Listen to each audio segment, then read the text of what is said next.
Dharma Bites is brought to you by Free Buddhist Audio, the Dharma for your life. Our work is funded entirely by donations from our generous listeners. If you would like to help us keep this free, make a contribution at freebuddhistaudio.com/donate. Thank you, and happy listening. And I was thinking about this name business, because some people have found it slightly controversial, because our great teacher, I regard him as our great teacher, he's my teacher, who I love very, very deeply and dearly.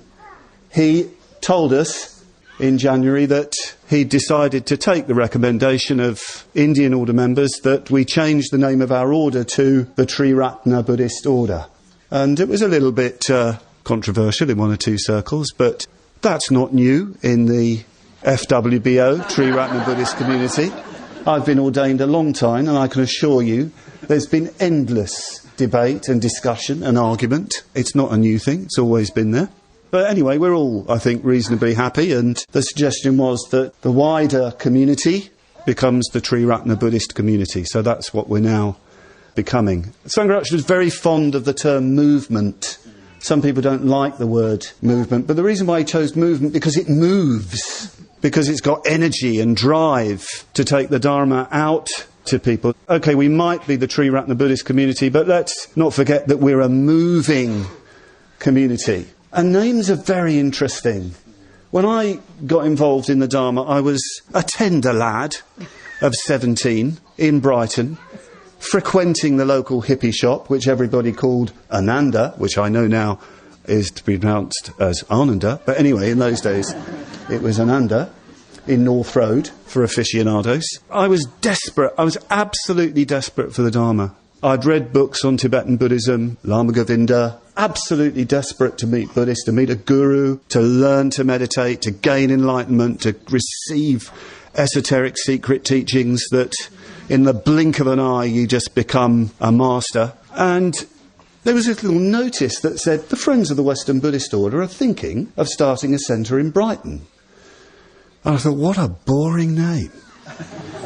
But what a boring name. I mean, you know, why couldn't it be, you know, the sort of brotherhood of the tantric initiates of the esoteric secret path? But there it was, Friends of the Western Buddhist Order. So, all right, well, go along, see what they're like. I mean, they're probably not real Buddhists, they're friends, you know, of... I mean, Western Buddhism. We want to be a Western Buddhist. Interestingly enough, my first experience of the Friends of the Western Buddhist Order was nothing to do with the name, the Friends of the Western Buddhist Order. My first experience was a full-dressed, full-length Metta Bhavana, followed by a 7-fold puja with mantras. By the end of the puja, I knew definitively that I was a Buddhist and I was going to commit myself to this Western Buddhist order. The name didn't relate to me, to the experience, which you could say was a kind of direct experience of the Three Jewels. I didn't know anything about that then, but that's what it was. And I always felt slightly uncomfortable with the name Friends of the Western Buddhist Order. I became fond of it, and I know many people are fond of the name. They like the language of Western Buddhism.